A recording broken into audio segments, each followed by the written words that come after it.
Donc on va appliquer donc les limites qu'on a vues dans le cours, que vous voyez sur l'écran, avec l'exercice 59, page 156.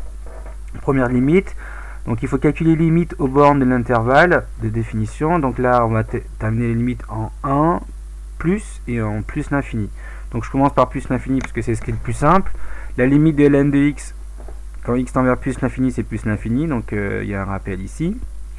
Et donc vous avez finalement que vous avez 1 sur l'infini. Ça fait donc la limite c'est 0. Maintenant je m'intéresse en 1 plus. Donc je rappelle pourquoi 1 plus, parce que donc on est à droite de 1, donc dans le côté supérieur de 1.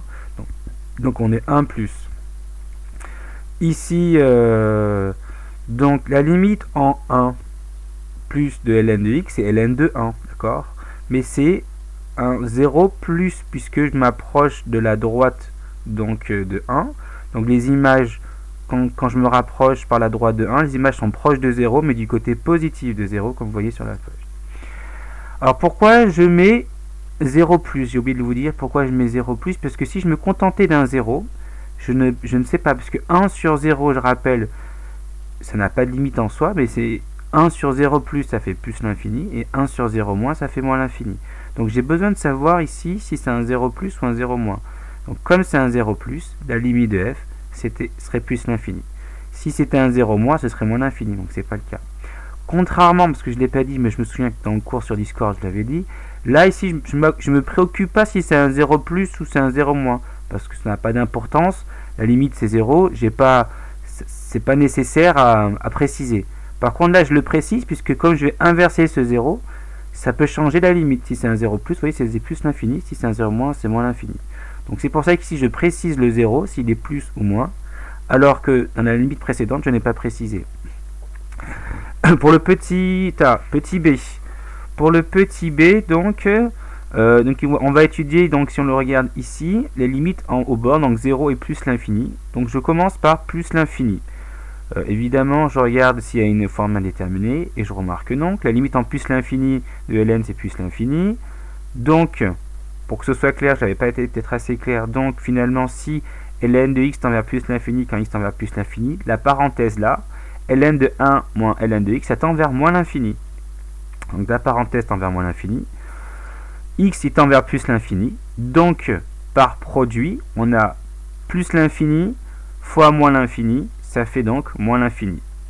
Qu'est-ce que j'avais écrit? Donc ça c'est par produit. Voilà. Ensuite, je vais regarder la limite en 0 plus. D'accord? Puisque je suis à droite. C'est strictement supérieur à 0, donc c'est 0 plus. Et je regarde ce qui se passe. On a une forme indéterminée. Pourquoi? Donc le x qui est là, quand x tend vers 0 plus, ça tend vers 0 plus, si vous me ça tend vers 0. Ici, quand x tend vers 0, je rappelle ici la limite, elle est là. Quand x tend vers 0, ln de x, elle tend vers moins l'infini.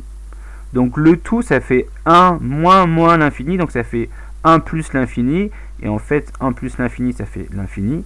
Donc on a une forme indéterminée du type 0 fois l'infini. Là, quand on a une forme indéterminée, on a une chose naturelle, c'est de factoriser. Mais là, c'est déjà factorisé. Donc, qu'est-ce que je vais faire? Je vais développer, et en plus déjà, avant même d'écrire le développement, je vois qu'en développant, je réduis x et ln de x, vous voyez? Et là, j'ai une limite qui est là, x et ln de x, et c'est parfait, c'est en 0. Donc si je développe, j'ai cela.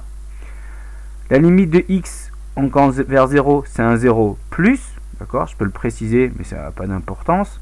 Si je veux, je le précise, mais ça n'a pas d'importance. Et x et ln de x, c'est le cours là, ça tend vers 0 moins ou 0.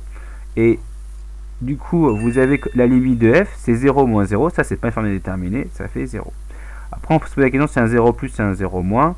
Donc comme là c'est un 0, donc là on pourrait mettre 0 plus si vous voulez, pour ceux qui s'intéressent, si la question vous la posez, là c'est 0 plus, d'accord. Ici c'est un 0 moins.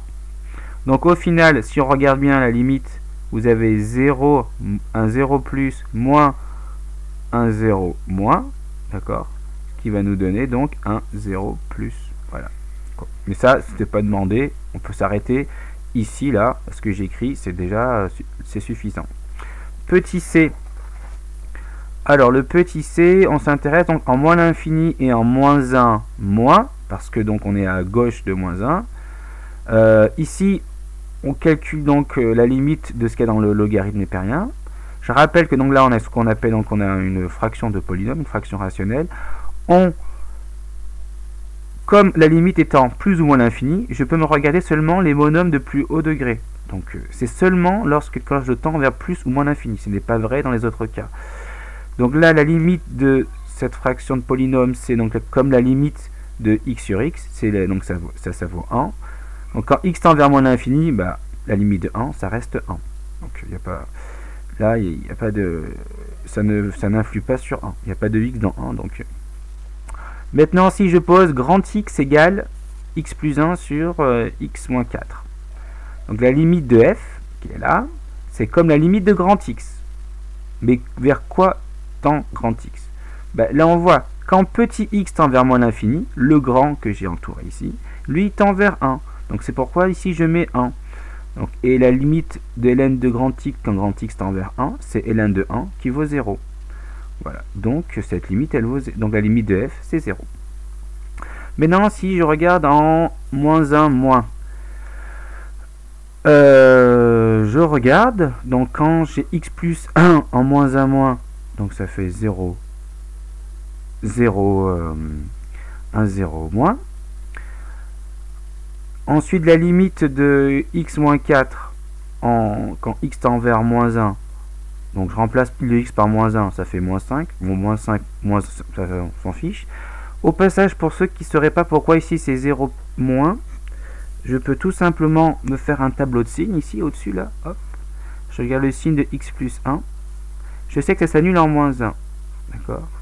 Donc comme c'est ça on a fonction affine, comme elle est croissante, là ça fait plus, et là elle est moins. Donc quand je suis en moins 1 moins, je suis plutôt à gauche de moins 1. Donc on voit bien que le signe de x plus 1, on est proche de 0 moins. D'accord. Si vous hésitez, vous faites un petit tableau de signes dans votre tête ou au brouillon, c'est assez rapide.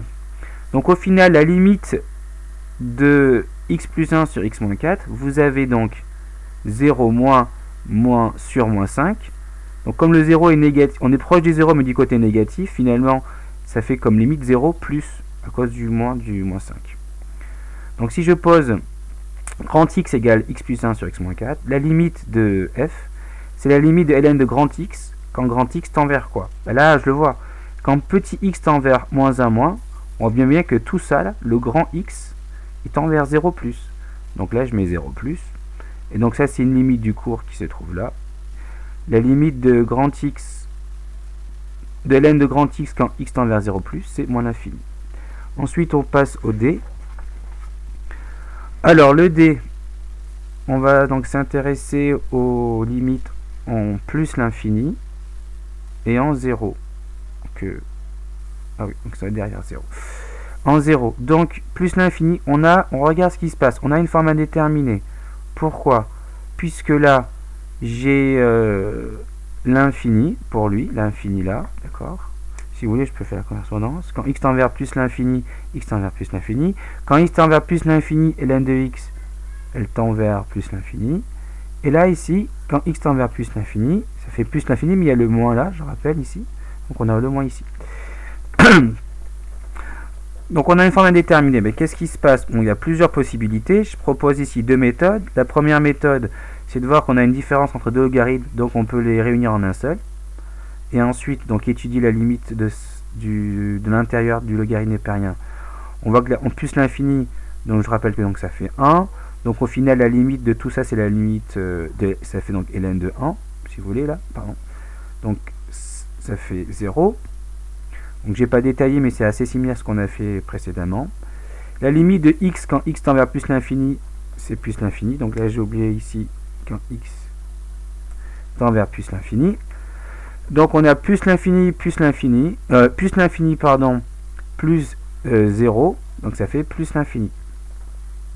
Autre méthode qui utilise des résultats du cours, c'est de factoriser. Donc souvent quand on fait un indéterminé, on a envie de factoriser. Donc là on pouvait le faire, mais on ne factorise pas tout.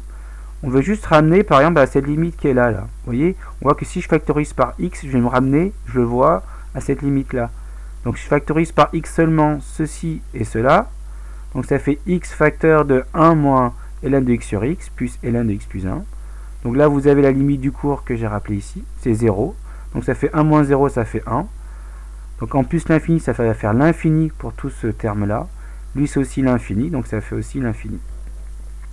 Pour la limite, donc on a fait en plus l'infini, donc aux bornes, il manque la limite en 0 plus, donc qui est juste derrière. En 0 plus ici, il n'y a pas de problème, il n'y a pas de forme indéterminée, donc la limite de ln en 0 plus, je rappelle qu'ici c'est moins l'infini, je l'ai écrit. La limite en 0 plus, ben, j'évalue donc en 0, ça fait ln de 1, ça fait 0, puisque c'est continu. Cette fonction-là, elle est continue en 0.